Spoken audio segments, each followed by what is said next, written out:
2017, the landscape changed dramatically. President Trump had been elected.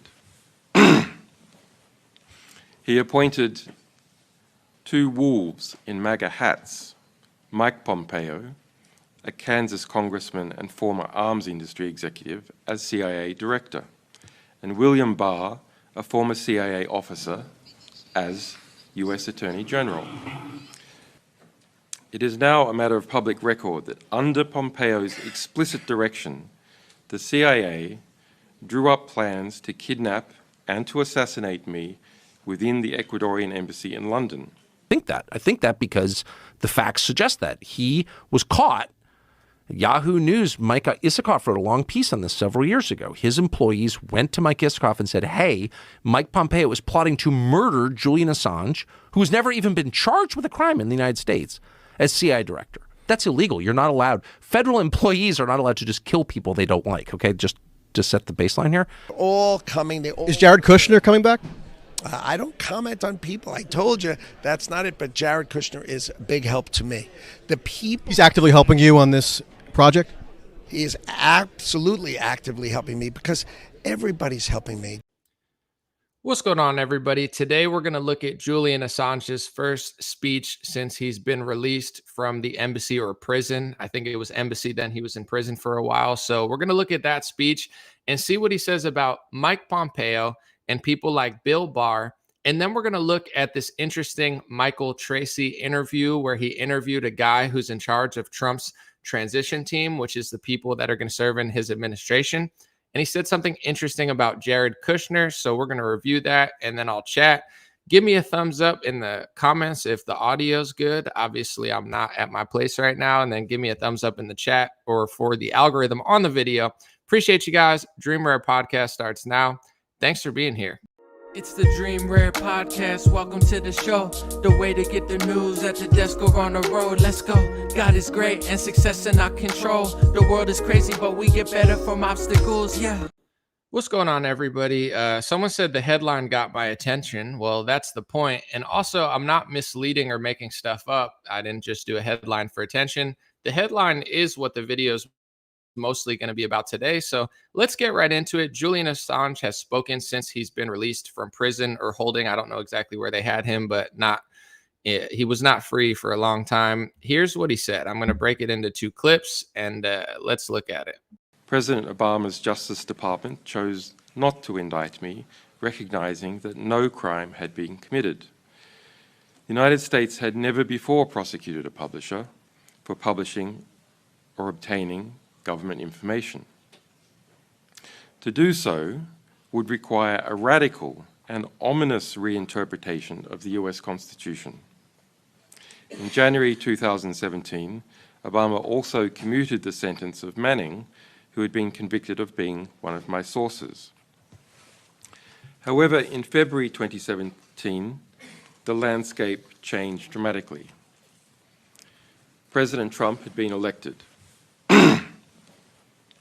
He appointed two wolves in MAGA hats, Mike Pompeo, a Kansas congressman and former arms industry executive, as CIA director, and William Barr, a former CIA officer, as US Attorney General.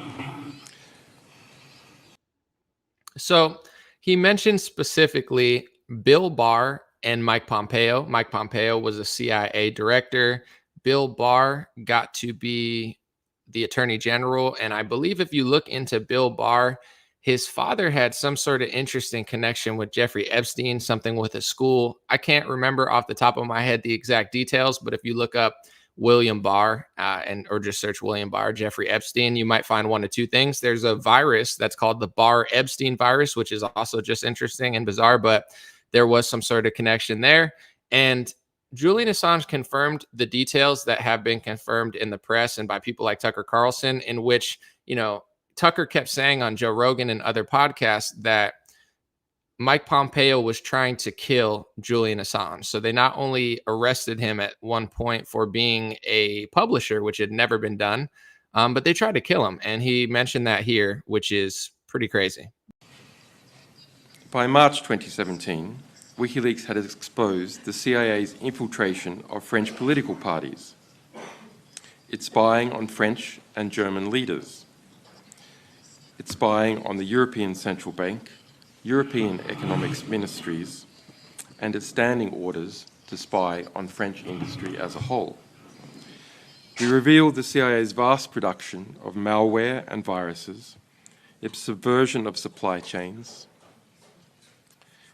its subversion of antivirus software, cars, smart TVs, and iPhones. CIA Director Pompeo launched a campaign of retribution. It is now a matter of public record that under Pompeo's explicit direction, the CIA drew up plans to kidnap and to assassinate me within the Ecuadorian embassy in London, and authorized going after my European colleagues, subjecting us to theft, hacking attacks, and the planting of false information. My wife and my infant son were also targeted. A CIA asset was permanently assigned to track my wife, and instructions were given to obtain DNA from my 6-month-old son's nappy. So that's all very interesting. A lot of people already knew that, but now that Julian Assange is out and speaking about it, the question a lot of people have, because most sensible people at this point, they see Kamala Harris and her administration as a massive threat. They're just completely incompetent at best when it comes to domestic policies. Most people at this point think that they're purposely destroying America. So people want to vote for Trump. Most people, I'm not saying in the country, but sensible people, people that watch my show, they're probably not voting for Trump. I highly doubt at this point. God bless you if you're still here, but I highly doubt a lot of people are voting for Kamala. So the people that are voting for Trump or that are interested if he gets in are wondering, is he going to hire better people? I've talked about this a lot. I'm not trying to harp on it. I know it's election time, et cetera, and things can change. But if you look at Trump's administration, the entire thing was swamp. He hired lobbyists. He hired CIA people. Like, I can't even think of 3 people that I even like out of the 30 most important members. He hired pretty much status quo deep state people for every single position. And in some cases, as much as I don't like Obama and I prefer a conservative or a Republican person at this point, or someone like Trump who talks the truth and isn't just being a politician all the time, there are some things that Trump low-key does worse, like with the Julian Assange thing, because he hires super swamp people that have, like Mike Pompeo, who have their own agenda. So the question is now, is he going to hire better people? I would like to think so. I would like to think that RFK could get it at FDA, and perhaps some people that don't hate the country and aren't super sneaky would be able to get into major positions. But let's look at some of the evidence we have. Only time will tell. But Michael Tracy, I like this guy. I think he leans left, but he's very fair for the most part. I don't agree with everything he says, but I'm not trying to distance myself or anything. I'm just trying to let you guys know, if you like people that are not total brainwashy Rachel Maddow types that are left leaning or left skewed, or perhaps he's just a centrist, I have no idea. Michael Tracy's a good follow, because you might be annoyed at some things he says and does, but he does ask the tough questions to both sides. He calls out both sides. And I would say he's a journalist worth listening to and following, because the only way you learn is if you listen. And especially when it comes to, conservative politics, most people don't ask good questions to Republicans. They just ask generic questions. This guy asked interesting questions to Trump's co-chair of the transition team. I believe it's this guy. And Linda McMahon, which is the wife of Vince McMahon. I don't know if they're still together or not, but this guy's a billionaire who's basically in charge of getting the people to Trump, and then he picks who he's going to choose in his cabinet. And Michael Tracy asked him some really interesting questions. So let's listen to a little bit of the conversation, and then you could go to his Twitter, Michael Tracy, and see the rest if you're interested. But I took 2 minutes of a 5-minute clip. So here's the first part. Okay. Mr. Lutnick, sorry. Thank you for the pronunciation correction. Yeah, Howard Lutnick, Cantor Fitzgerald. I knew to know that. I recognized you without even having to look it up. So you're the co-chair of the Trump transition team, is that right? That's correct. So in the first Trump administration, a lot of lobbyists got appointed to prominent cabinet positions. Mark Esper, defense secretary, for example, was the top lobbyists at Raytheon, lots of other examples. Is that a philosophy that you would want to see perpetuated in a second Trump administration? Would it differ? What's the status of that? No lobbyists are part of the transition. So I don't think so at all. I think we have the greatest group of potential, people who want to serve that you've ever seen. We have the leaders of America, from technology, pharmaceuticals, business, defense. They're all willing to serve. You saw Elon Musk is willing to try to help and take a cabinet position. No, I think he'll be an advisor, right? And he's going to help build technology because he wants the efficiency of the U.S. government. You've got amazing people trying to help, and they're all focused on it. And so we will have the greatest administration you've ever seen. And it's really been it's so much fun, shockingly fun, because everybody wants to help, and there's just no friction. So no lobbyists in a second Trump administration? I would not expect people who are lobbyists to be a material part. You can't say none. It's 4,000 people joining, so that's a silly thing. Senior level cabinet positions, let's say. I don't think so.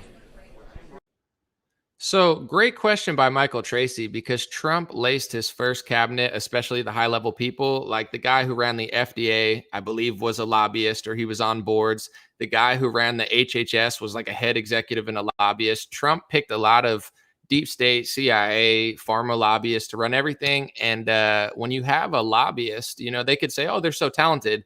They're talented at doing backdoor deals. That's what lobbying is. So like, is a lobbyist the most talented person? I don't think so. I would think it's one of the more soulless people that's just willing to make money and play both sides of corporate and politics. I don't want a lobbyist at the head of the FDA. I'd rather RFK Jr. or somebody that isn't taking money from the industry. So this guy says that they're not looking at lobbyists for this new transition team, which is a great sign if he means it. And I looked into this guy and I was like, I don't know who he is. So I just did a little bit of research.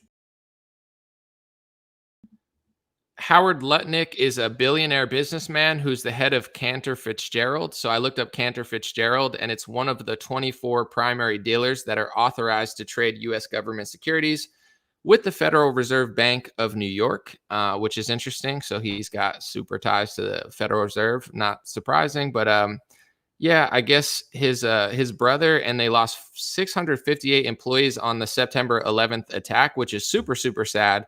And I just did a little more research, and I saw that he tried to sue Saudi Arabia for the hijackers, and I don't think he won that lawsuit, but he did, I think, successfully settle with American Airlines for failing to realize there were terrorists on board. And that's just a side fact. I mean, I get if you lose a lot of money and family members and employees in a business, you're going to be pretty pissed off. So I understand the lawsuits trying to get some of that money back that you lost. Just interesting facts about the guy. So he's definitely tapped into big money, big banking.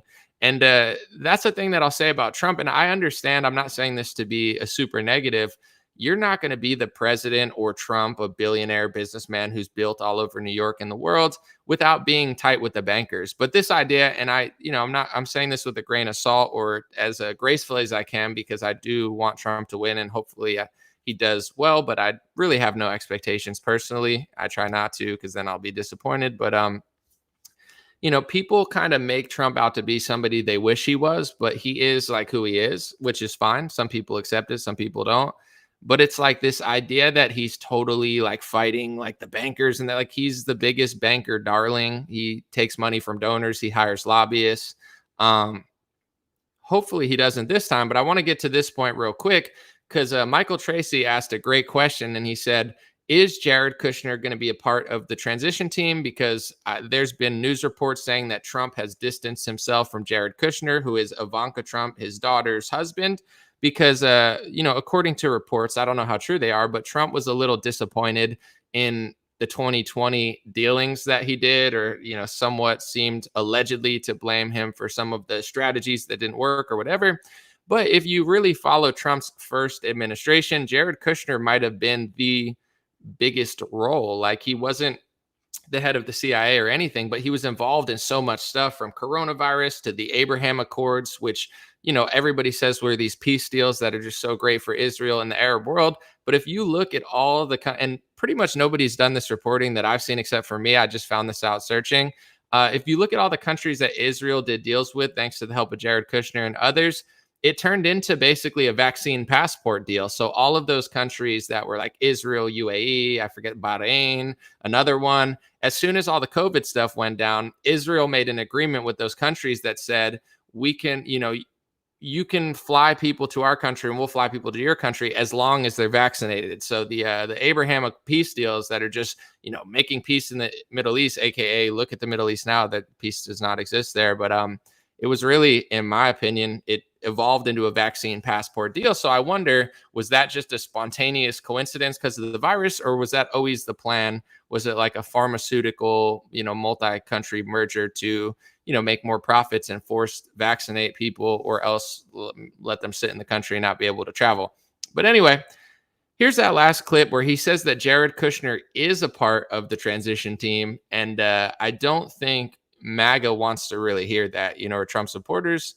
And who knows if it's true or not, but this is what this guy says. Technology of the U.S., people who have vast experience across his first administration in business, the prior administrations. I mean, they're all coming. Is Jared Kushner coming back? I don't comment on people. I told you that's not it. But Jared Kushner is a big help to me. He's actively helping you on this project?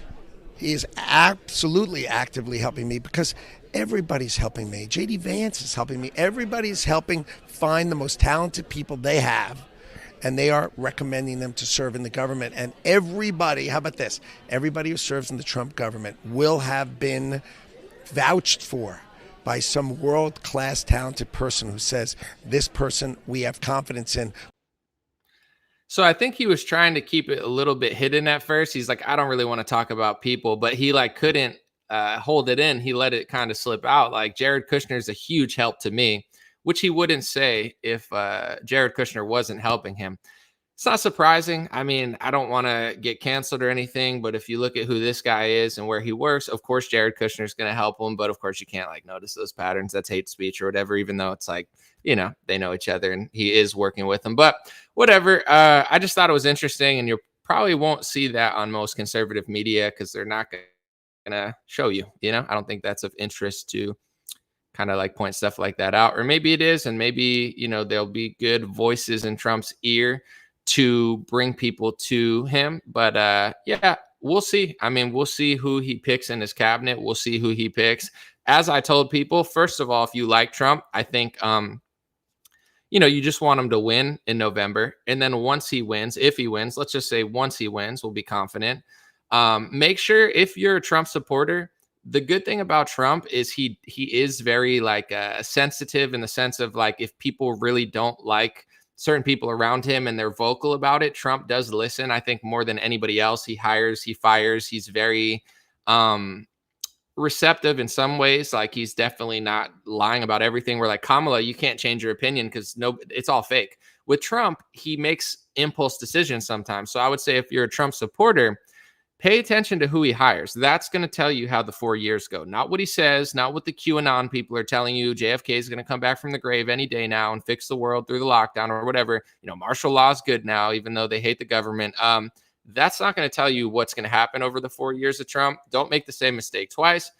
What's going to decide whether Trump has a great cabinet and a great administration or a bad one is who he hires for the FDA, the FBI, the CIA, Secretary of State, Secretary of Defense. You get it. All the cabinet positions. That'll show you who's who. He's going to probably pick some swampers, certain positions. You're going to pick a banker to run the banks. You're going to pick, hopefully they don't pick pharmaceutical guys to run pharmacies. We got some of the best pharmaceutical people.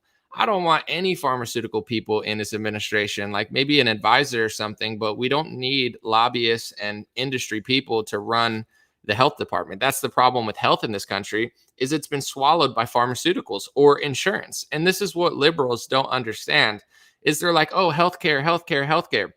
If healthcare meant taking care of your health, then sure, it's so important. I agree. But they don't realize that the healthcare industry has been swallowed up by the pharmaceutical companies and the insurance companies, and they don't have your best interests, and they don't seem to care that everybody's fat and sick because they make money off it. So long story short, that's my presentation for today. We'll see what happens. I'm definitely interested to see who he chooses if he wins. And I hope that people that support Trump are willing to point stuff out and not just be total rollovers and being like, oh, he's got a secret plan. Like sometimes, but also he's busy. So if like some guy like this Howard guy brings 1,000 people to him, Trump's kind of just winging it. He's like, I like him. I like him. I like him. I don't like him. Like he needs help, like it's not, if you love Trump and you get offended when people, question him, think of it this way. It's like Trump's got a lot of swamp and billionaires around him, and they're not all swamp. Some of them mean well, I guess, but they're trying to plant their friends, their industry connections, et cetera, into the administration. So you as an American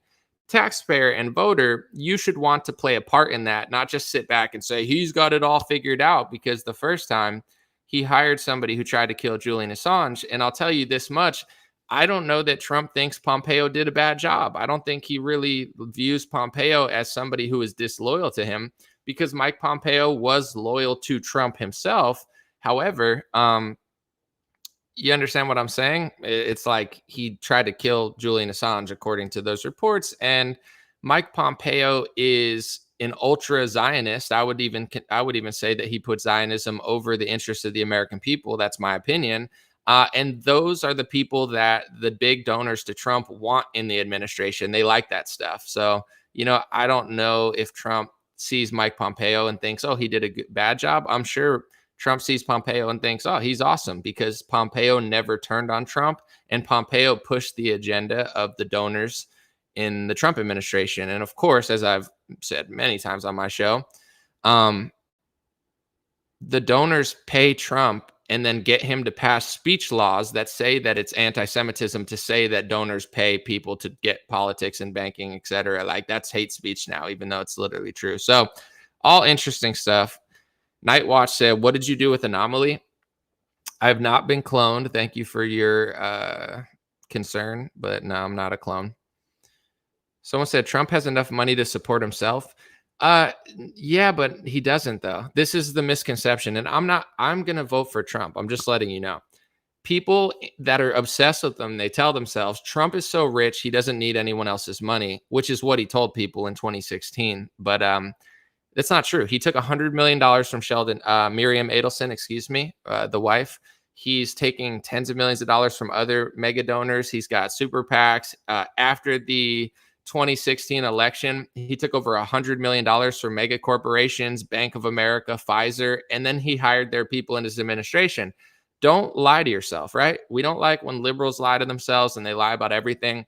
You can support and vote for Trump without pathologically lying to yourself. That's the problem with the Republican Party. They're delusional. They think Trump's a superhero and they could just sit there, drink beer, get fat, watch Sean Hannity, and he's going to save their life because they want it to happen. That's like a loser mentality. Like Trump is wealthy, but he's not using that much of his own money to run his campaign. He's taking hundreds of millions of dollars from donors. So unless you pay attention, he's going to hire who they want. If you gave Trump $100 million, he'd hire who you wanted to, but you don't. You just sit there and pretend like he's Batman. So let's just be honest. Hopefully he puts, better people in, but it's only going to happen when people pay attention. Let me see. Someone said he's constantly emailing, begging for money. Well, that's campaigning. They just spam emails and text messages. They say, hey, Patriot, Don Jr. here. Give us your money and you'll get a commemorative gold coin, or Alina Habibi, or whatever her name is. The little cute lawyer girl. Alina Haba will give you a free gold MAGA hat with gold encrusted, aka plastic from China. I mean gold. I mean made in America. Maybe, I don't know. It's a and then you're like, they're like, Patriot, you're going to be on a short list for Trump's favorite patriots if you give $500 right now. It's like, okay, take my money. But yeah, I mean, you can't fault them for that. They got to raise money. So whether it's from mega donors or you, I'm not gonna be like, why is Trump sending out emails? It's like, because he needs money. I don't know. So does Kamala. That's just what they do. Final chance to save America. Send $5 today. Could you imagine if it was that easy? All you had to do is like give $5 to Trump and then like America was saved. I'm like, wow, that was oddly simple. I thought we had a lot more to do than that, but let's see. Someone said I moved them to junk email. Understandable. Someone said I need your advice now. Probably not the right time, bro. To be honest, in a live stream, like you need my advice right this second. I'm not your advisor, but God bless you. You know, I'm not, I got my own life to worry about, but good luck, dude. Someone said, I appreciate you addressing my comments. Shalom, man. Shalom, man. See, you're shalom, man, and I'm saying shalom to you, who's a man. You could be a woman, though. That's the thing with YouTube. You could be like shalom, man, and you're like a Muslim woman or something that doesn't even say shalom. You never know out here. It gets weird. Someone said, LOL, anomalies pretending to think his base will hold him accountable. LOL. No, I'm not. I'm not pretending anything. I have no expectations. I wouldn't be shocked if no one did anything. So nowhere in this live stream did I say I'm 100% sure that Trump's base will for sure hold him accountable. I never said that. So you could lie to yourself, but nobody believes you because you could literally rewind this entire stream and see that that was never said. I just, I'm not like pessimistic, and I don't live in the reality of like, let me just complain about things and say that they're not going to do them. Like, I'm doing what I can, and the rest will fall into place as it will. You can't lead a horse to water, make it drink, or whatever they used to say. So I'm not really stressing over here about it. But if you want to lie, go ahead. Someone said Trump should rehire Fauci. Yeah, for a janitor. Fauci would make a great janitor. He should be like the janitor that like they send in there when the toilets are super, super clogged. You know what I'm saying? Like the one that's like a specialist, to unclog when somebody poopies in the White House. That would be good for him. Thank you, Shalom Man, for the 5. Yeah, with all the FEMA stuff too, I just wanted to make this about what I knew and what I was talking about. As far as all that, it's really sad what's going on, the hurricane, etc. Mayorkas is a total clown of the DHS. I mean, that guy, it's just obvious. I mean, if you don't get it at this point, you never will. But yeah, I mean, I just didn't want to like dive into a topic I don't know that much about. I know that people are dying. I know that the flood hit really bad. I know that our government tends to suck and send our money to Ukraine, Israel, Taiwan, and everywhere. And then they're like, we don't have that much money, yet you'll go into more debt to send money to, shoot bombs at like Christian countries that won't completely submit, but whatever. Also, too, I forgot the clip of it, but if you search it, you can find it. I meant to put it in this live stream. I just thought of it now, though. Pompeo has said multiple times that he's pushing his foreign policy as a liberal world order. This is what people need to think. And I'm not saying all neocons or all Zionists or all Republicans. I'm not being generic and saying everybody thinks this way, because it's not true. You might have foreign policy and not think this way, but you have to understand the high level ones like Pompeo, who is a neocon and a Zionist, or whatever you want to call them.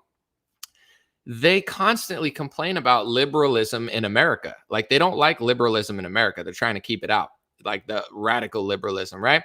But with their foreign policy, they're constantly saying that they're pushing a liberal world order. Why would a conservative Secretary of State push a liberal world order? And he's not lying. I appreciate his transparency, because if you go to the Middle East, they're going to conservative countries in the Middle East and trying to bomb the shit out of them and take over and control their leaders until they're more liberal. You look at Ukraine, since we started working with them and the puppet plant that they put in, Zelensky, the actor, Ukraine has gotten more liberal. They've pushed more liberal policies closer to San Francisco than to their Christian and Catholic roots. And if you look at who they're fighting, it's one of the only white Christian nations left that's not completely caved, cucked, and pathetic, like France and all the rest of them. So I'm not asking you to think this or support this country, but Republican Zionists and neocons, even the ones that Trump hires, are trying to make the Middle Eastern and European world gayer and more liberal. So it's like, why would a conservative want a liberal world order? Because they're fake opposition, and it's way deeper than people think. I think like the simple thing is like Trump's fighting them. He's really not, though. I mean, I hope he wins because he's better, but it's like this delusion is going to end eventually, because like, how long are you going to be able to lie to yourself? It's like being a liberal in San Francisco and being like, this city's on the up and up. It's really not, though. It's like hell in a lot of places. And, you lying to yourself about it, it's never going to change until smarter people get in control. That's how I feel about America. Like, people are like, oh, he's fighting the controlled opposition. Literally nearly 100% of his cabinet was controlled opposition. And there's there's like layers to the controlled opposition that most people don't even want to like look into. So, it is what it is. But yeah, that's how I feel. Someone said, join the Russell Brand cult today. Yeah, I'll pass, but thanks for the invite. I didn't even know he had a cult, but it does not sound appealing. Someone said, living on the Gulf Coast all my life. Sorry, it scrolled away. Someone said, Anomaly seems to be the only trustworthy person. Well, I'll take that as a high praise. I appreciate it. Someone said, Ziocons praise Israel for being the only democracy in the Middle East. Then they get on social media and talk about how terrible democracy is. Well, here's the thing, too, is like they say that when Democrats say I hear what you're saying. The Republican neocon or Zionist or whatever, they'll say it's the only democracy in the Middle East. And then when Democrats say the same thing, they'll say Ukraine's a democracy. And it's just what Democrats say when they have a politician. Like Democrats, if you haven't figured out their terminology, if the Democrats control America, it's a democracy. If our America controls a leader in Libya or Syria or wherever, it's a democracy. If we don't control their leader and we have not killed them and established a puppet to control their country, then it's fascism, it's tyranny, it's communism, it's, they're even trying to regime change Lebanon right now. They might destroy Lebanon. They might ruin the entire country like they've done to many countries for the people there, because Lebanon, people don't even realize it's not that bad. I mean, there's parts of it that are bad, but it's like a pretty stable country for the most part. Before the war, you could visit, you could go out. People are pretty normal.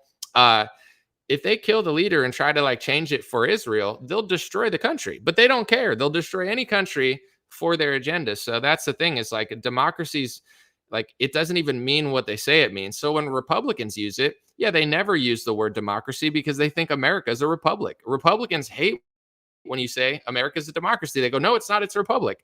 But Israel's a democracy. Israel's like not really a democracy either. It's like, it's whatever it wants to be. Israel has some pretty, tough rules because they're trying to stay alive, and they've only been around for 70, 80 years and whatever. So like, democracy, I guess, like you could call it that. You could call Russia a democracy too. If you liked Russia, they have elections as well, but we don't, because we don't like Russia. So they'll say anywhere's a democracy, but like you pointed out, the Republican Zionist neocons are basically just foreign policy liberals who are trying to liberalize the entire world. And that's why America keeps falling in the wrong direction too, because they're not real opposition or resistance. They're basically just controlled opposition who's there to prioritize a foreign policy over any American interests. And that's my whole issue with it. If you like other countries, Ukraine, Israel, who cares? I understand you might like it from an ethnic or religious perspective, or, who knows why you like it. It doesn't even matter. But when you start prioritizing it before American interests, America will fail. And America is failing because the left is insane and the right is fake opposition. So, that's just what it is. It's not, my issue is not that they defend and like certain countries, but they're willing to do anything for certain countries and certain narratives and certain agendas because they have a bigger agenda than people realize. When it comes to Russia and Ukraine, I've done enough research to figure out we're now funding the Bolsheviks. So, the Bolsheviks were controlling Russia, killing millions of Europeans and Russians. And then somehow the Russian people somewhat got their country back. And now we're trying to overthrow it again for the Bolsheviks. When it comes to the Middle East, I don't know how to say this, but it's like the country that must not be named has so much leverage over America. America is basically like a puppet state at this point. It's like nobody can stop our ally because our ally controls us. And you can't say our ally controls us because it's true. If it wasn't true, there'd be no speech laws in America. How come you can't say Sudan controls America? Because Sudan has no power in America. So how would they get a law passed? But when you do have almost complete leverage over another country, you can get Democrats and Republicans to pass speech laws. Ron DeSantis, he might as well be like, a puppet, dude. The guy, as good as he does on domestic policy, like he's passed anti-Semitism laws like 5 times now. Like they pass it every year just to show they're like completely compromised. Like, look, I passed it again. It's into law. It's into legislation. It's into this. It's into that. He's passed it in like 5 different places. Like, relax, bro. We get it. You believe in hate speech laws for the people that control you. And then you pass a law that says that it's hate speech to say that they control you. It's so obvious. Like, I don't care, like, whether it's China, Saudi Arabia, what, like, it doesn't matter to me. But saying it's hate speech to say that someone controls you just proves that they have enough power in your country to pass a speech law. Can you, like, is there a law in Libya that says, like, it's illegal to say that America controls your politicians? If it was, that would prove America controls their politicians. Because how the hell could America get Libya to pass laws for America unless they completely financially or in some other way control the people, the lawmakers? I mean, I know this is controversial, but American lawmakers are like completely controlled. And it's not just the Democrats, and it's like 80 to 90% of people. And then they get a bunch of fake opposition people in media, just like they have Mike Pompeo, to push this narrative that it's only China. And then they're like, oh, it's China, you know, like that's them just like putting like a little yarn in front of your face like a cat, so you go the other way. Yeah, sure. I'm not saying China has no influence. Clearly, they control politicians or maybe like blackmail them or whatever. But every time they do, they always get caught. I don't know that they leave Congress like they probably should, but like every time there's a Chinese spy, it comes out in the press and they get caught and then everybody reports on it. But other countries, it's literally like how America works. So no one's getting caught because it's like, that's just how it is. And if you're not that way, then you get in trouble. So, you know, I see it all, but it's whatever. Someone's saying, I was saying FEMA doesn't help people that have insurance. It's another federal spending plan. I don't know how that works, but it's like, it's good to help people, but they, you know, in hindsight, I wish people would have known that that storm was going to hit those regions. And I understand that it was like tough, but even the money, I mean, you could help people for sure, rebuild, etc. But the lives lost is super sad. I mean, I wish they could have been on it a little bit, but you know, I don't know what to do about that. Someone was mentioning with like Ukraine and Israel too, where it's like, are they giving money to us to help the people that just died and people that lost houses? Of course not. Because, and I want to say this with all due respect, because I get America's the big bank and we need to have allies and we need to pay certain people. Like, I understand that. I absolutely do. There's, you know, strategy in that when it comes to military, etc. But in my view, America's just being looted. Like, they're just hundreds of billions of dollars. And it's almost like America's like and I don't want to say this because I hope it's not true. I like America and I think it can rebound, but America's like a sinking ship that's just going into further debt.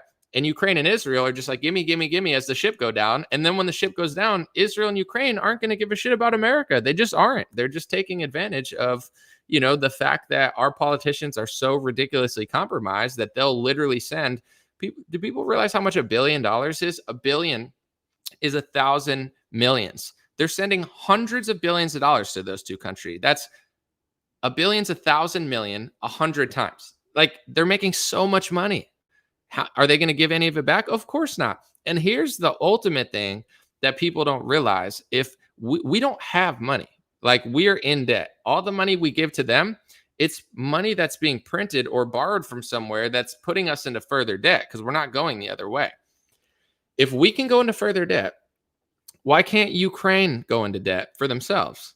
Why can't Israel go into debt for themselves? Because every time they send money to Israel, it doesn't matter how much you love them, or Ukraine, doesn't matter how much you love them, that's costing us inflation, indirectly, money that they don't give to us now, even though I wouldn't want the money because it would cause inflation anyway. That's what it is. It doesn't matter. Oh, I love Israel. Okay, but you send $50 billion to them. It's coming out of your debt and it's going to cause further issues for your country. We're being essentially just, you know, I don't even want to say it, but it's just like we're being just absolutely taken advantage of. And they brainwash both sides. They brainwash liberals to be like, but Ukraine's going to fight Russia. And I'm sorry, but like, especially Christian boomers are like so far brainwashed by this topic. Like, they don't even make any points. Like, they say the word democracy and you're like, is America a democracy too? And they're like, no, it's a republic. So do you like democracies? No, I like republics. So then why do you support other democracies and other, like, it doesn't even make any sense, but they're just so brainwashed that, no offense, the boomers are never going to figure it out. If they haven't figured it out at this point, they never will. But like, why can't they go into debt to print money for themselves? Why are we going into debt to print money, to screw over the people here, to give them money? Why don't they print their own money? because they're not stupid. They're like, these idiots. It's like a friend who has a credit card who's $1 million in debt, who keeps printing money and giving you money. It's like, why would you stop? Why would you go into debt when they can go into debt? Like, it makes sense for them, but for us, it makes no sense. But Americans are so dumb and brainwashed, and the politicians are so compromised, they just keep doing it. They're like, oh, something broke out. Here's 100 billion. Here's 100 billion. It's like, that's our credit card debt, essentially, that we're going into further. And it's like, why don't you take out a credit card, and why don't you take out a loan and give the money to yourself?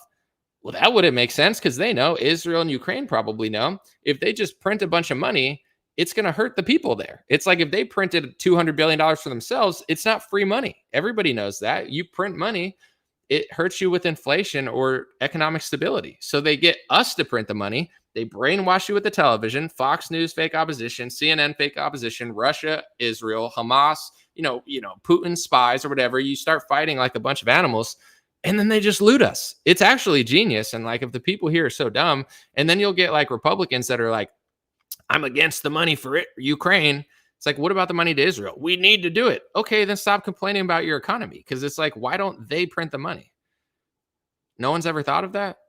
They could print the money too, but why would they want to?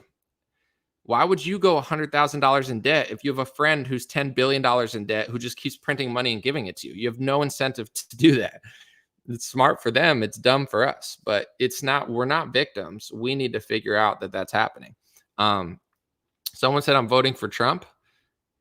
So am I, but that doesn't change what I'm saying. And this is the point I'm trying to get to. I'm also voting for Trump, but it's like, I'm just going to assume you're a boomer and stereotype. I apologize, but I can't see your name. It just says Facebook user because it's like bootleg, because I'm not at my place now.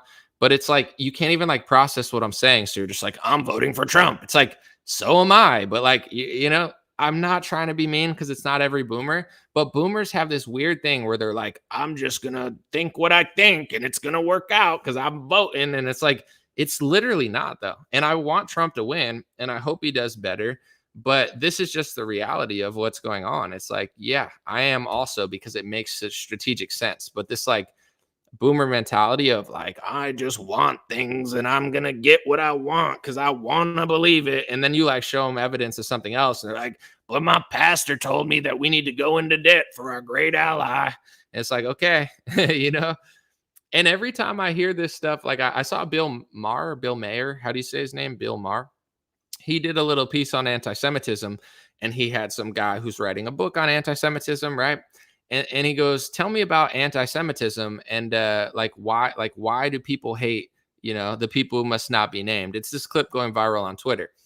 And the guy who's writing the book on anti-Semitism, he goes, I think it starts with like, the Jesus, and people think, we killed Jesus or whatever. And it's like, Christians are so dumb. They don't even realize that like anti-Semitism, what they're complaining about, if you listen to not all, because everybody has different opinions, but if you listen to most scholars and the people that are fighting anti-Semitism the hardest, they're not taking it back 100 years to World War II or 1,000 years ago. They're taking it back to the times of Jesus. They think that Jesus's followers were the original anti-Semites, or Jesus himself was the original anti-Semite.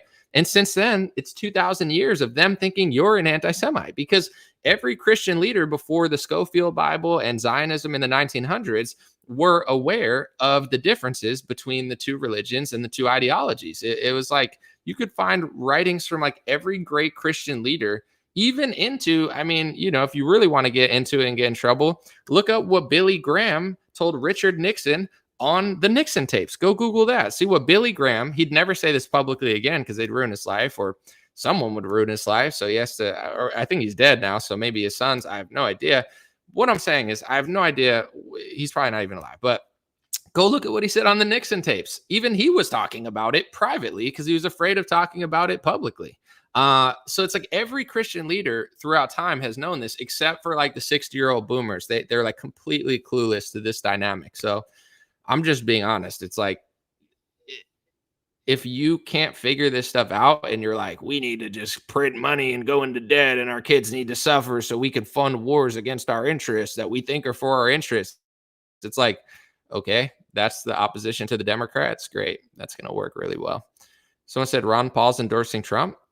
I don't like to like endorse, but I'm voting for Trump. If you take that as an endorsement, take it as it is. I'm voting for Trump too. It makes more sense. Everything Kamala is just a disaster. She does nothing right. Everything's fake. At least with Trump, if you pay attention, you can possibly have impact in this administration, possibly, and the decisions he makes domestically are going to be on average better than Kamala's. Makes sense. I mean, I'm glad Ron Paul's on board too. So am I. I'm a logical person. I'm not an emotional person. Like I'm going to throw a fit. I'm voting for Trump too. I'm just still saying this, just like I'm sure Ron Paul would. It's just the reality of the situation. Do I think something crazy will happen before the election? Probably. Like this country's crazy. Like everything's crazy. Like even like last week, like Lebanon and Israel, like that war is heating up between Hezbollah and whatever Israel. Like that would be considered crazy. Like life is so crazy now that it doesn't even seem crazy. It's like, well, something crazy happens every day. It depends what your definition of crazy. Is it a strike, where people on a port might stop doing their job? Is it a foreign war? Is it money being printed, handed out to people? Is it a hurricane? There's going to be 20 crazy things that happen in the next month. So hopefully nothing too crazy, but yeah, everything's crazy at this point. And it's just what it is. I don't know if that's new or just because we have the internet. I can't really tell. Someone said pre-COVID, America was better under Trump than the Biden administration. I agree.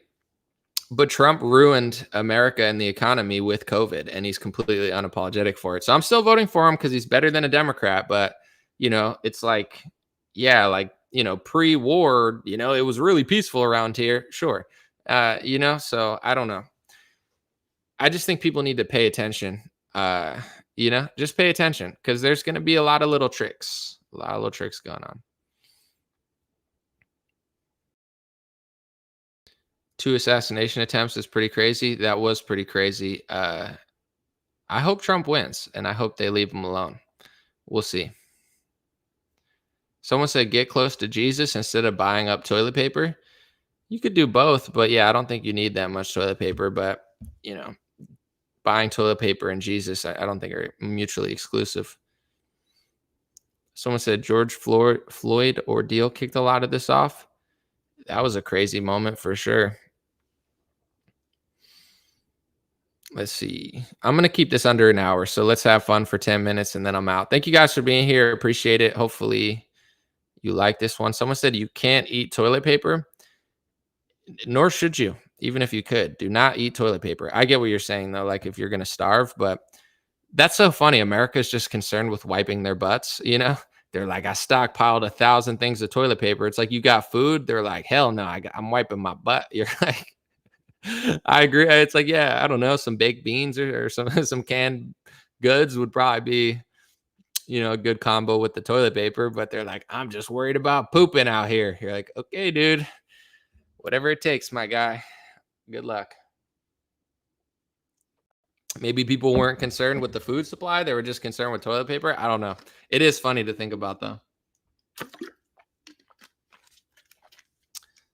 No, I'm not even gonna. I was gonna say something weird, but just too much poop talk. Let's get back to the show. Someone said they're eating their neighbors. Who's eating their neighbors? Someone said you can eat toilet paper. I mean, people eat dirt. All right, let's stop talking about this. I mean, technically, I'm sure you can eat a lot of things, but you absolutely shouldn't. I condemn. I don't condemn a lot of things. I condemn that. Just stop that. Dogs and cats. I mean, you got to do what you got to do in a times of tragedy. I wouldn't, but some would. Someone said Israel hit a Russian airbase in Syria. Talk about poking the bear. Yeah, I mean, I'll say this too. It's like America would never do that, but Israel will do it, and America won't do anything. I'm not even trying to be a dick. I don't care what you like. That country has complete leverage over America, and Trump and Biden and all these politicians, they can't do anything about it. Like, I believe America is like a shell, the nation at this point. Like, I don't think we have sovereignty personally, but I know that's considered hate speech because, the only way to prove that you have no power is to say that everything's hateful every time everybody says it. Like, that makes, pass laws to prevent people from saying it, because that totally proves you have no power in a country. When you successfully get more laws for a foreign country in America than America even has for its own country. You can boycott your own country easier than you could boycott a foreign country, but that just proves that they don't have any power. It's like so obvious. Like you literally have to be a Republican boomer or like borderline the R word to not understand this. Thank you, Richard Wayne. I appreciate it. And I'm not making fun of boomers, but I kind of am. It's like making fun of like, 19-year-olds where you're like, they're all so weak and pathetic. It's like most of them are, and they need to, get it together. And same with boomers. Like, but don't talk about me. It's like, guys, you guys are so wrong on this topic. You have no idea. Like it's so obvious and you just can't get it, but it's whatever. Not all, but most. Someone said words have lost their meaning. That's why I don't say words anymore, like without being like explaining things or being ironic or whatever. I don't use the words like racist or sexist or anti-Semitic to call someone else, because you could be like, oh, that person's a misogynist or they're a sexist. And it's like, is what they said right or wrong? Because there's some people who hear the truth and they say the truth is sexist or the truth is misogynistic. And it's like, it's just the truth. Some people say it's racist and it's like, is it wrong? If it's wrong, then explain why it's wrong. They're talking about race and they're wrong. A lot of people are, right? There's a lot of wrong people who talk about race. And then people tell the truth and people get mad and they call it racist or anti-Semitic. So it's like, which is it? You know what I'm saying? Is it hate that comes from like out of nowhere for no reason that's just so mean and wrong? Or is it the truth that you don't want to admit? Now you think the truth is hate speech. So like any intelligent person that's not like a complete op at this point is not going to call other people those names. In my view, anybody that calls anyone else racist or sexist or anti-Semitic is either an idiot or they're, just a tool, like a literal tool. Because it's like, explain yourself, but people don't want to. They'll be like, oh, the left's the real racist and you're anti-Semitic and you're this and you're that. And it's like, can you explain yourself? Because how many times do they just say that it's so hateful what they're doing? Thank you, Deb. Thank you for the $5 super chat. Oh, whoa, hold on. I'm like clicking things. Oh no, I'm not on my regular computer, but someone said, I hate to see I can't read what you're saying, but someone said uninformed and ignorant on purpose. But you get like, this is what also I think some people don't realize. You get rewarded within the obviously the liberal media. If you're like anybody and you're just like, you're racist and you're sexist and you're xenophobic, they reward that in liberal media. Like they want idiots to just like call people names, because then it just makes everything confusing and then they could just print money and start wars. When it comes to the Republican Party, people don't realize you're incentivized to be fake opposition. Like they want to find some minority that was gay or is still gay and then was a Democrat, it's now a Republican, to go on TV and be like, the left are the real homophobes. It's like, that's literally how they do. They're like, the left hate gay people. I got married. And it's like, okay, cool. But like, it's not like true intellectual conversations. They want Republican pawns who will push their wars for the country that must not be named. If you do that, if you're a minority and you push wars for the neocons and the Zionists, you'll be on Fox News 1,000 times. If you once critically think about it, you'll get fired like Tucker Carlson and never invited back like any intellectual Republican that doesn't get invited on the news. Like the Republican media sphere, including most of the podcast networks, you're only allowed there if you push the narrative. Like they don't want really deep discussions. Like, say what you want about Jesse Lee Peterson, because he's a wild boy, but wild man. I just like saying the word boy is funny. Like wild boy, wild man. Jesse Lee Peterson, like he says, like he's like, it's either right or wrong, good or evil. He's like, there is no, racism. Like he's like, no one's racist. Like people think that he's so crazy for that. Like, oh my gosh, he's so, but like, he can be a little trolly and I disagree with him on some topics, but at the end of the day, Jesse, he's not hateful. He says he doesn't hate, and he's right about that. Like if you can't explain why something is racist and make me think it's wrong, because what if you just say the crime statistics are this, and then someone's like, that's racist. It's also literally true. So it's like San Francisco thinks the truth is racist. So they're trying to like, let's not show the police statistics. Why are you not showing them? Because is a certain race committing a lot of crimes? Like you can call it racist or you can call it true. Like there are certain patterns that are existing in the world. And if you can't explain why it's right or wrong without using that word, you're an idiot. And that's most people in Republican media, is like, they just say like, oh, the left are the real homophobes. And they're like, Okay. And that's like all their programming. They're like, the left are the real racists, vote for Trump. And it's like, there's no intellectual discussions going on. And they're always selling books, which is fine. I get it. But like every time I've watched Fox News in the last like year or two, just like in passing or at someone's house, it's always like some guy with like a hat on selling like a book. Like he's holding up his book. And I'm like, I get it. It's a great place to sell a book. But I don't know. I'm just not a fan.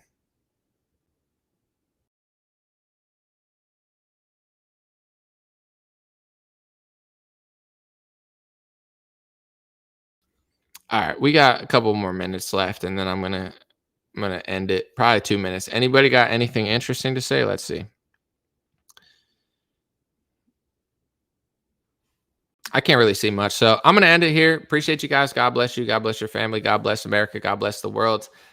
I'm gonna be filming like this for a second, and then I'll get back to my normal scheduled routine. But next year, I'm planning on building like an actual kind of studio. Nothing too crazy, but I want to upgrade everything, cameras, etc., and give you guys something more consistent. That's the goal for next year. I got a lot of plans to make the show better and also pump out more content without having to like edit and do everything myself. So bear with me for the next couple months, and I promise that I'll deliver in the new year. If not, I don't know. You can unsubscribe and hate me, I guess. But appreciate you.